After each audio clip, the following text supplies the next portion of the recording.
Greetings and salutations. My name is Jack Willard. This is Homage to Rush. Was overturning Roe v. Wade a bad idea? We'll have Tulsi Gabbard on the show today and so much more. The Rush theme was the Pretenders song, all about Ohio. My City Was Gone. Let's listen to the whole song. Chrissie Hynde singing the lead here on Homage to Rush. I went back to Ohio,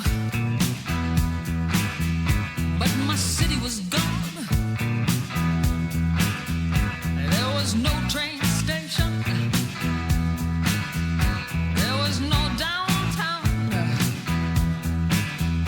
South Tower had disappeared. All my favorite places. My city had been pulled down, reduced to parking spaces. Hey, oh, where to go, Ohio?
The Pretenders. Yes, they allowed Rush Limbaugh to use that, the instrumental parts of the song, for his opening theme, as he did for so many years. It was just exciting when that theme song came on. And of course, hearing My City Is Gone, Ohio replaced by shopping malls, like they paved Paradise, put up a parking lot. We remember that in the 60s, Joni Mitchell. To hear this whole song was great. Almost the whole song. Welcome to you, everybody. Homage to Rush Limbaugh, show number 2. Later on in the show, I'll share a special story when Rush meant the most to me when I was away from my New York home for well over a year and a half in South Carolina. I loved it there, but it wasn't quite home. But Rush made it better. We'll talk about that. We'll talk with Tulsi Gabbard. Really, Fox and Friends talk to Tulsi Gabbard.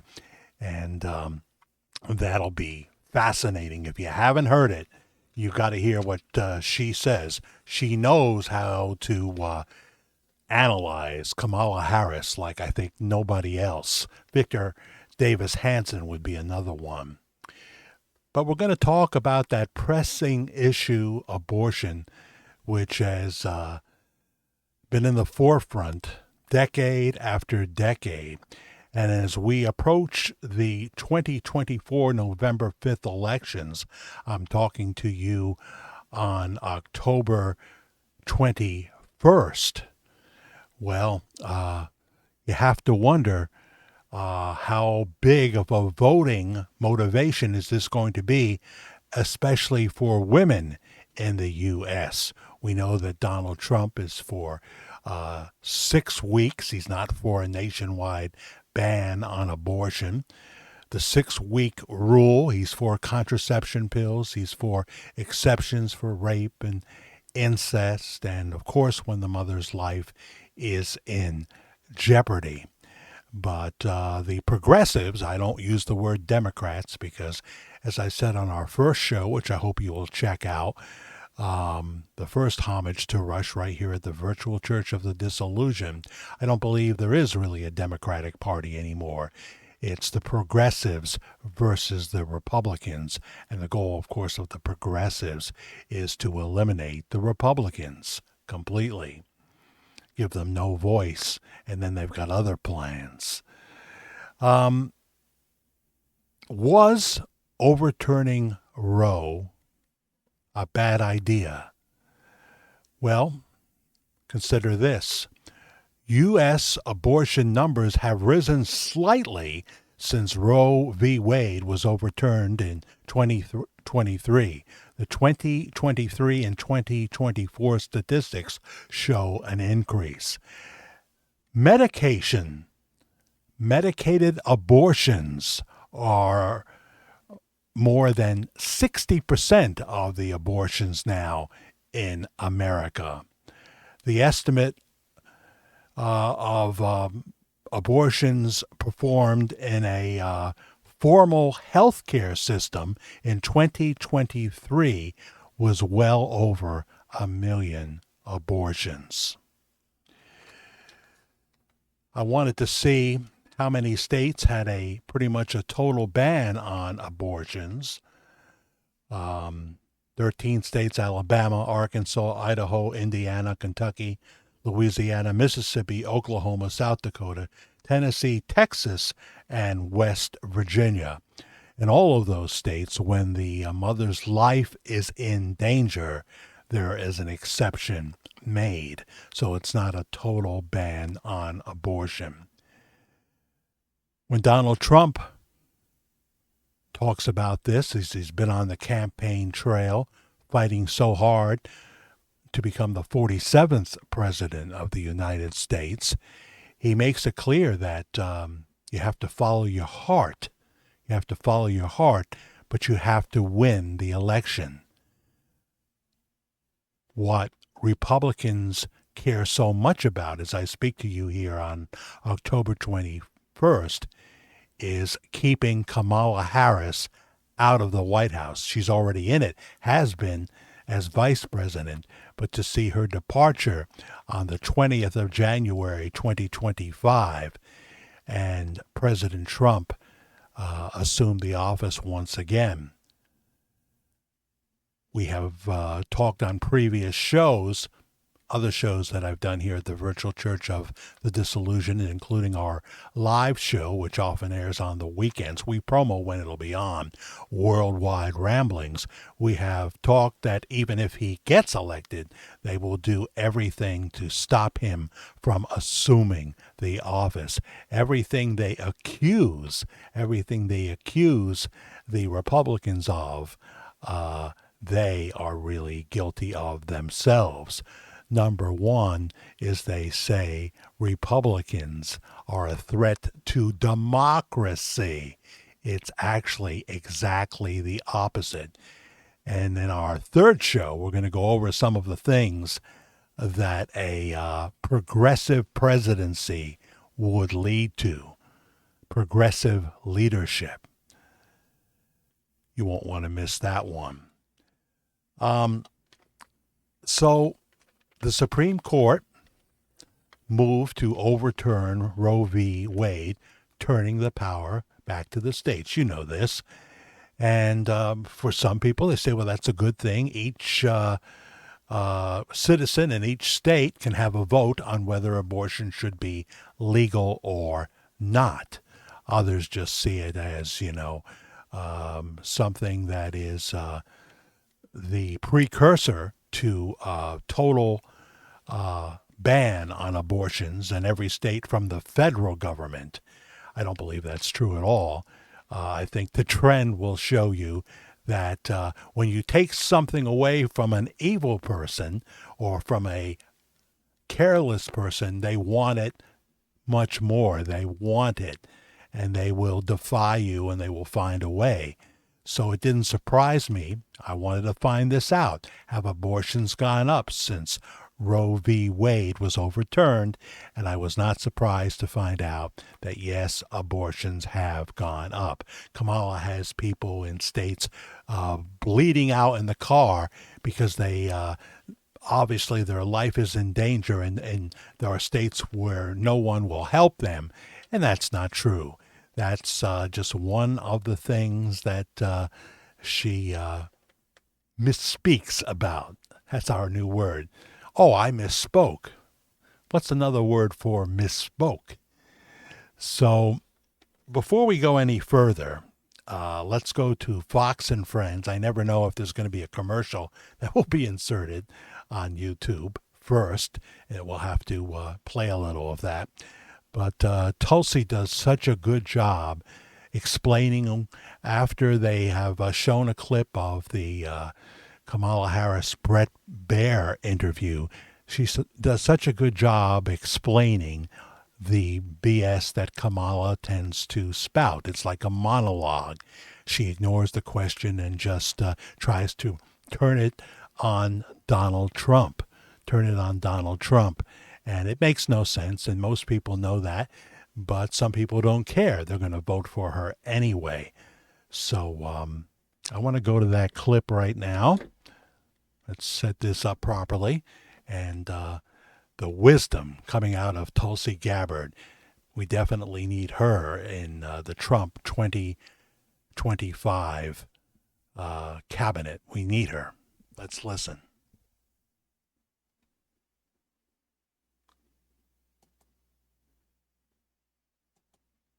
Former Congresswoman Tulsi Gabbard joins us with reaction. Good morning to you. Good morning. What is your reaction when you hear that soundbite?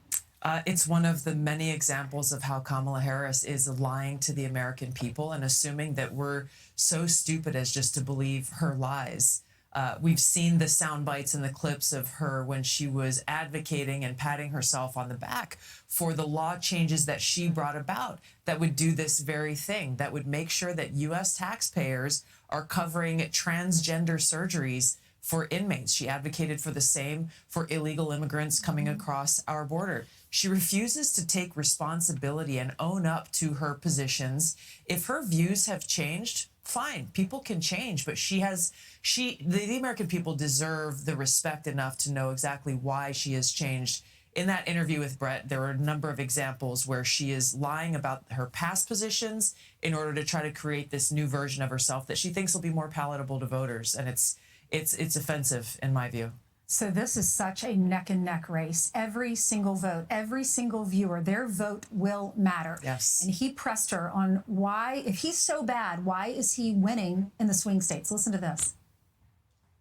Why, if he's as bad as you say, that half of this country is now supporting this person who could be the 47th president of the United States? Why is that happening? Listen, Are they stupid? What is it? I would never say that about the American people. And in fact, if you listen to Donald Trump, if you watch any of his rallies, he's the one who tends to demean and belittle and diminish the American people. He's the one who talks about an enemy within, an enemy within, talking about the American people, suggesting he would turn the American military on the American people.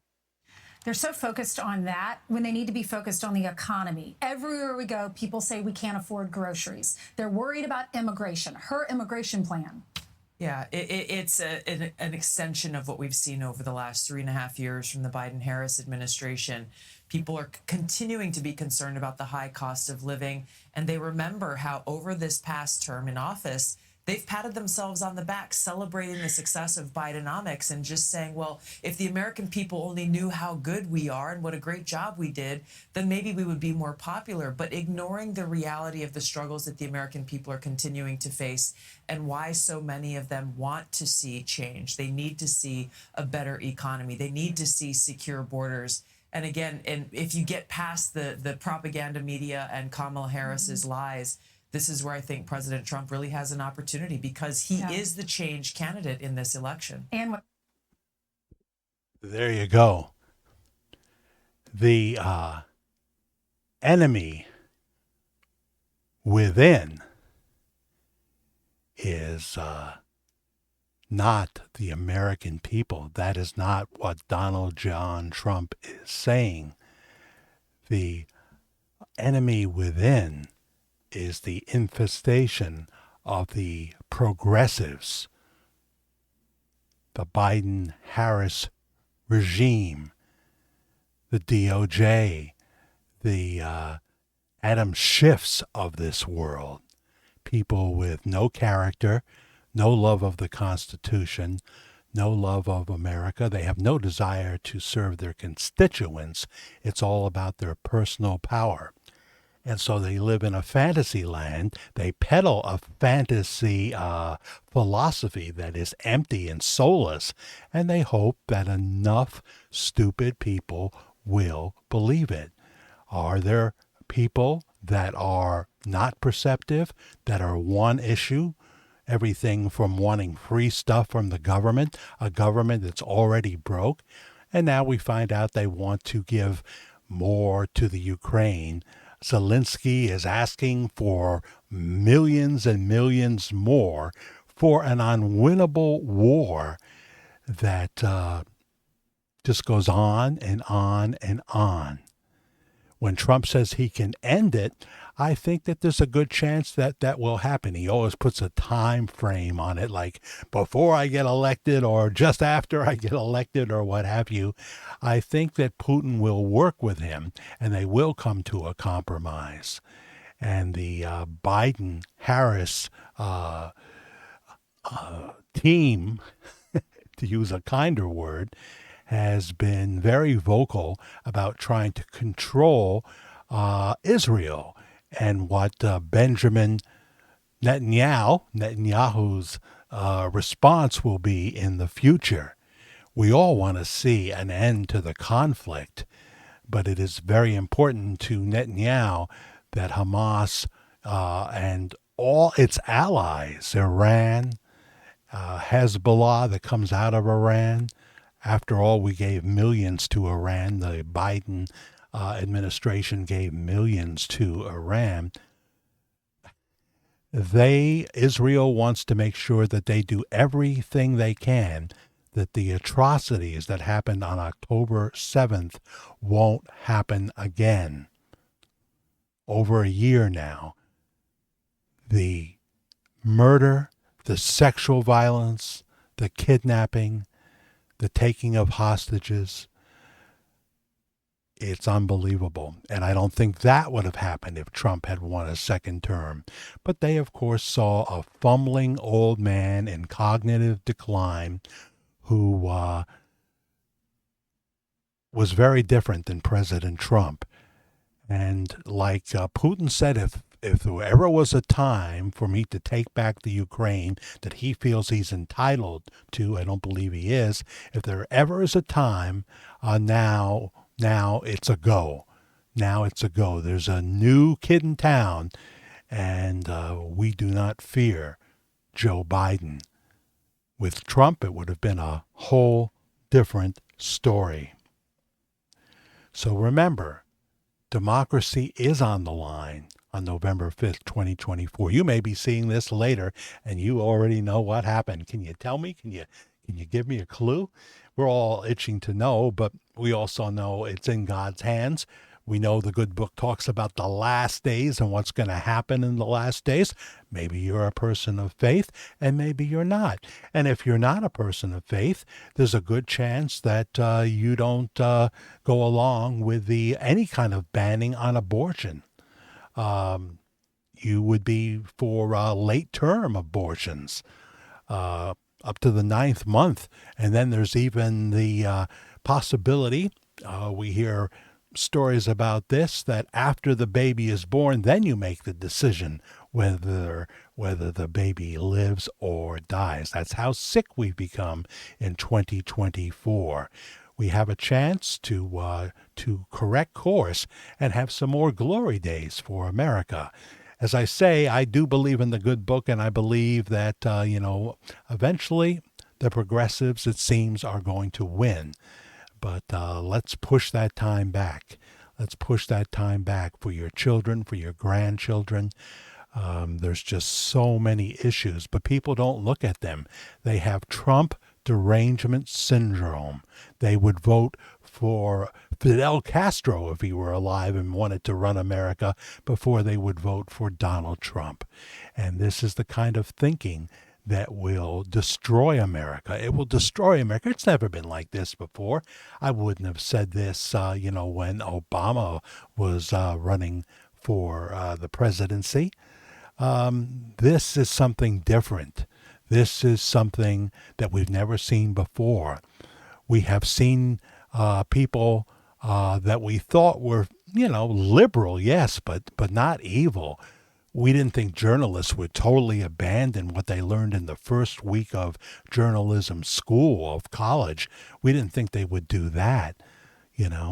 I grew up with some great journalists like Walter Cronkite and Diane Sawyer and David Brinkley, etc. Well, look what we have now. Thank God for Fox News. Thank God for Newsmax, because we're not hearing the correct story. And they always say it's the economy, stupid, so we should still be in very good shape. However, the stock market is up right now and things like that, and people may miss the big picture, which is that Kamala Harris is all wrong for the presidency of the United States of America. She's all wrong for it. We saw the lip-reading experts say that when Obama and President Biden were talking after the funeral of Ethel Kennedy, President Biden, it appeared, was saying, she's not as strong as me. And President Obama said, that's true. So I am hoping that God will have a say. God will put a vote in the 2024 election. But it's been often said, we get the kind of leaders we deserve. As Buck Sexton said, if we vote for these jokers to be elected to the presidency, vice presidency, Kamala Harris and Tim Walz, if we vote for that, we deserve exactly what we get. So what's going to happen then? Others say, well, if President Trump gets in, Mark Halperin said this to Tucker Carlson, there'll be a mental illness crisis. People will just freak out amongst the progressives, the Democrats, as some still call themselves. There'll be a complete freak out. The indication they seem to be saying is that no matter what happens on November 5th, there could be a civil war, a second civil war, different from the first one, but that's what they seem to indicate. Violence is never the way. Violence is never the way. But we are in such a volatile country now, such a divided country. Who knows what's going to happen? I can understand why there's less babies being born in the U.S. I can understand why that is true, because you want to bring your child into this kind of evil and this kind of chaos. I can understand people are rethinking that. I can understand it. Be fruitful and multiply, but we don't want to bring them in to something from the Twilight Zone. So, I hope you enjoyed that clip. I think Tulsi is fantastic. I wanted to mention, as we talk about and give homage to the great Rush Limbaugh, we all miss him so very, very much. I talked on the first show about when I first started listening to him. One time, Rush was really there for me. It felt in a personal way. Was really later than the 90s. I loved him in the 90s, but in 2008, I moved to Rock Hill, South Carolina. And part of the time I was there, and then this is with my then wife, we were traveling. We were a road act playing fairs and festivals. She was the entertainer, not me. I was the sound guy, the business manager, everything, the booking agent, the security guard, the personal assistant, sound man, whatever. I did it, the driver. And so a lot of the times we were on the road. When we weren't on the road, I would work for a security company, Love Security. And one of the places they assigned me to on a regular basis was Carolina Cargo, a trucking company. This was the kind of trucking company for truckers that had some spots on their record, spots on their record, and they had a hard time getting gigs, but Carolina Cargo would hire them and pay them something like, I don't know, 36 cents a mile or something like that. And a lot of the trips were from South Carolina to California. And they basically, it was a two-person team, so they were mostly always driving. One was sleeping, one was driving some of the times. And they would make about, I don't know, less than $700 a week, and they would use a lot of that for food. Some of them didn't have homes. They just stayed in the truck all the time. Sometimes they would get a day off and stay at a motel and, have a real life for one night and then go back out across the country. So Rush Limbaugh, I worked some day shifts. I think I became the supervisor there, and I worked the day shift sometimes. And when I would drive in or when I would be in my guard shack outside, I'd be listening to Rush Limbaugh. And it made me feel like I was not so far from New York, where my children were. They were growing up now, but, I wanted to see them and be with them.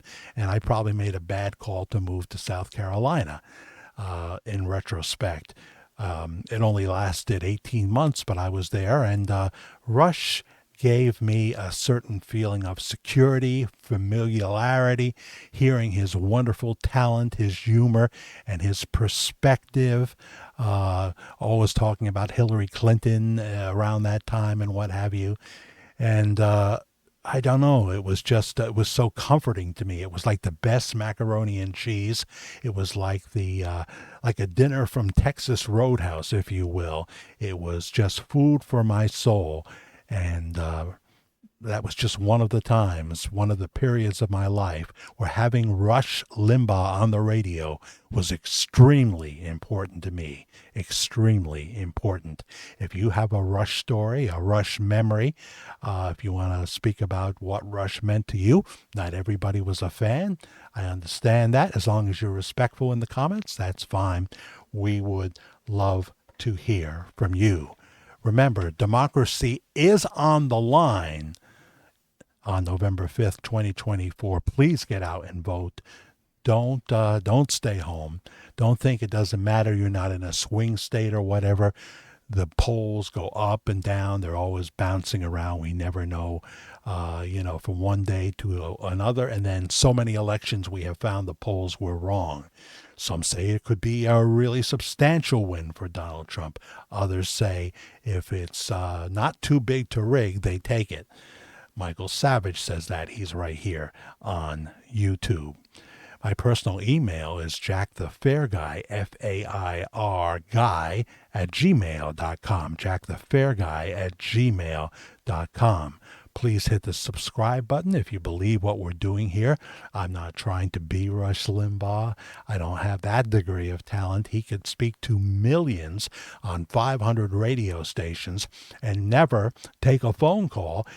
He has his sound bites, but he could hold an audience of many millions. And just because he was Rush, there was no one quite like Rush Limbaugh. Nobody. Never has been and never will be again. As I say, it took two to replace Rush. Clay Travis and Buck Sexton, and they're fantastic. They're fantastic. I thank God for them. But wouldn't it be nice to have Rush Limbaugh in these times that we live in? Mm-hmm. You'll see a thanks button here too. I would appreciate it if you could hit that for any amount. $2, $5, $10. Perhaps there's someone here that likes this channel, whether we're speaking about Elvis Presley or Rush Limbaugh. We have many videos here. And the Rush series, paying homage to Rush, as long as I use the what was used as the Rush Limbaugh theme, My City Is Gone by the Pretenders, I can't monetize the videos. So it does help me extra more, if you will, if you hit that thanks button. There may be somebody that's been blessed out there that is, a big fan of Rush, was a big fan of Rush, and you care very much about seeing Donald Trump in the White House and the conservative movement in general being prospered in the future. If you can do better than that, it would help me so much, as I live on a fixed retirement. I worked for over 50 years, lots of overtime, peace officer for the city of New York for 19 years, and now we're trying to put all our energy into this channel more than I ever have before. So once again, thanks everybody. Remember to subscribe, like, and the notification bell, because sometimes we pop on to pop off, and you'll know when we are live. Worldwide Ramblings, we promo that. That's when the whole family gets together from all around the world, from, my goodness, South Africa, Australia, the UK, and Brazil, etc., and Canada, United States, many states join in for our live broadcast. I'll talk to you real soon. God bless you.